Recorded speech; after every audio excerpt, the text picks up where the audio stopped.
పోర్టుల నిర్మాణం మౌలిక వసతుల కల్పనలో వస్తుందా రాదా? ఇన్ఫ్రాస్ట్రక్చర్ కోసం డబ్బులు ఖర్చు పెట్టండి, అలా పెడితేనే కదా వచ్చేది. అప్పులు తీసుకున్న డబ్బులు తీసుకెళ్ళి సంక్షేమానికి ఖర్చు పెడితే ఎట్లా అనేది విపక్షాలు విమర్శించినటువంటి సందర్భంలో ఇన్ఫ్రాస్ట్రక్చర్కి ఇదిగో ఇంత పెడుతున్నామని అప్పట్లో జగన్ చెప్పేవాడు. పోర్టులు, ఫిషింగ్ హార్బర్లు, అలాగే ప్రభుత్వ కార్యాలయాల నిర్మాణం, ఇవన్నీ ఇన్ఫ్రాస్ట్రక్చర్ కాదా? గవర్నమెంట్ స్కూళ్ళు బాగు చేయటం, హాస్పిటళ్ళు కట్టించడం, నాడు నేడు స్కూళ్ళు బాగు చేయటం, అదే దాన్ని ఏమంటారు, రైతు భరోసా కేంద్రాలు ఏర్పాటు చేయడం, సచివాలయాల నిర్మాణం, ఇవన్నీ మౌలిక వస్తువుల కల్పన కాదా అన్నటువంటి పాయింట్ రైజ్ చేసేవాడు. బట్ అది పక్కకు వెళ్ళి వాళ్ళు పంచుతున్నారన్న పాయింట్ వరకే చర్చ నడిచేది. మీడియా కూడా అలాగే నడుపుతూ వచ్చింది. బట్ ఆ పోర్టులు, ఫిషింగ్ హార్బర్లు, మెడికల్ కళాశాలలు ప్రభుత్వ ఆధ్వర్యంలో నడిపితే అవి లైన్లోకి వచ్చిన తర్వాత బోలెడంత ఖర్చు తగ్గుతుంది, బోలెడంత లాభం వస్తుంది, ఆదాయం వస్తుంది. మహారాష్ట్రలో పోర్టుల ద్వారా ప్రభుత్వానికి వచ్చే ఆదాయం ఎక్కువ, గుజరాత్లో పోర్టుల ద్వారా ప్రభుత్వానికి వచ్చే ఆదాయం ఎక్కువ, ఆంధ్రప్రదేశ్లో సాగర్ తీరం ఉన్నప్పుడు అది అద్భుతంగా అందుకోవచ్చు. అది అంతకుముందు ఇన్ని దశాబ్దాలుగా పట్టించుకోలే. మొట్టమొదటిసారి పట్టించుకుని వ్యాపారస్తుడుగా ఉన్నాడు కాబట్టి తనకి తెలుసు కాబట్టి అది చేసుకొచ్చాడు. కానీ తనని దూషించి ద్వేషించే విధంగా జనంలోకి తీసుకువెళ్ళారు కాబట్టి అసలు పాయింట్ పక్కన పెట్టారు. కాకినాడ పోర్టు ప్రభుత్వం ఆధ్వర్యంలో కడితే అక్కడ మేము భారీ ఎత్తున పెట్టుబడులు పెట్టడానికి సిద్ధపడ్డాం అని చెప్పేసి ఇప్పుడు ఎవరైతే ఆ రోజుల్లోనే 8,300 కోట్లతో ఫ్లోటింగ్ లిక్విఫైడ్ న్యాచురల్ గ్యాస్ టెర్మినల్ని అభివృద్ధి చేయడానికి నార్వేకి చెందినటువంటి క్రౌన్ ఎల్ఎన్జీ సంస్థ ముందుకు వచ్చినటువంటిది. దానికి అనుగుణంగానే అక్కడ నిర్మాణం ప్రారంభించారు. ప్రభుత్వం ఆధ్వర్యంలో వాళ్ళకి ఇచ్చేసిన మీరే కట్టుకోండి అని కాకుండా ఆ విషయాన్ని ఇప్పుడు తాజాగా ఒక పాడ్కాస్ట్లో సదరు వ్యక్తి చెప్పడంతో అసలు విషయం బయటకు వచ్చినటువంటి పరిస్థితి. ఆ పాడ్కాస్ట్కి సంబంధించినటువంటి వాయిస్ ఇప్పుడు వైరల్ అవుతుంది. అంటే అప్పుడు చేశారు అన్నటువంటి పాయింట్, ఇంతవరకు దాచిన ఒక నిజం బయటకు వచ్చింది. అదేంటో ఒక్కసారి విందాం. ముందు వస్తుంది కాబట్టి ఒకసారి చూద్దాం. Prime Minister Modi said that 15% of the energy mix should come from gas, and you're talking about this PM Modi's vision for 2030. First of all, what is this vision? And when you say 15%, I beg your pardon, of the energy mix must come from gas, what are you saying? If there is a broad-based 100% thing, so your energy requirements should be fulfilled 15% by gas. Correct. Are you saying that? That's correct. So, who does India buy gas from apart from Qatar?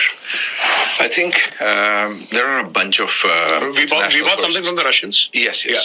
So Russia has always been a secondary supplier because when you build these billion-dollar plants, you have to take long-term 20-year commitments. So Russia had already pre-sold most of its products to other countries, mostly in Europe, from their Novatek side, from the Norwegian side, and then they have a plant on the Sea of Japan side, which pretty much supplies to China, Japan, and Korea.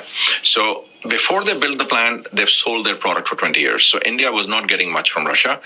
Because other people, due to sanctions, are not purchasing those products, India has the ability to buy it. But until now, I have not seen in the open market that India has purchased Russian gas. Okay. But Russian oil, of course. Oil is different. Oil is different. So I think the sanctions on oil and gas are a little bit different because the sanctions of oil, I think if I remember correctly, is dollar value related. ఇది Russia దగ్గర నుంచి oil కొంటున్నాం కానీ gas కొంటలేదు ఆంక్షల వల్ల. ఆ gas ని ఇండియాలో అవకాశం ఉంది. ఇది మేజర్ ఆర్యాకి ఇచ్చినటువంటి నార్వే సంస్థకు సంబంధించిన ప్రతినిధి. And that is when the sanctions kicked in. Correct. But that is not exactly. If it makes economic sense for an Indian consumer, you make a deal. That's what the need is. And it also diversifies the supply. Supply to fertilizer plants, and then you have to have. I don't think we're anywhere close to it because our project is 7.2 million tons, which is the east coast of India. And even if I look at the other 5 expansions going on in India right now, out of which 4 are serious, the 5th one is not. Even if you calculate all of that, you're hardly going to get to 75 million tons. So you still have to build another 30 to 40 million tons just to get to 15%. Forget about being at 38%. All right. And diversify. Of course. That supply has to be diversified. And not only, I think there are new countries coming up. Argentina is coming up. ఇవన్నీ కూడా ఈ విషయం అంతా కూడా ఏదైతే దేశాల్లో గ్యాస్కి సంబంధించినటువంటి sufficient concept అనమాట, అది కరెక్ట్గా ఇవ్వడం అన్నటువంటిది. అయితే దీంట్లో కాకినాడ పోర్ట్ పాయింట్ విందాం. What's happening there? So that's where we have our 7.2 million ton facility. And you're saying coming thousands up. of people get jobs? Yes, yes. This was actually a very important point in my life because we could have comfortably constructed our GBS in the Philippines or in Dubai. But I had to fight out with my board and everybody to make a decision that it will be made in India. So the whole gravity-based structure, the whole shipyard, which is a gravity-based shipyard, is going to be constructed in కాకినాడలో 3-4 వేల మందికి ఉద్యోగాలు వచ్చేటటువంటి ఒక terminal నిర్మాణానికి మేము okay చేశామని చెప్పేటటువంటి point. I've understood. Now, what's happening in Kakinada? So Kakinada, I think, is Andhra Pradesh? Yes. What's happening there? So that's where we have our 7.2 million ton facility. And you're saying coming up. thousands of people get jobs?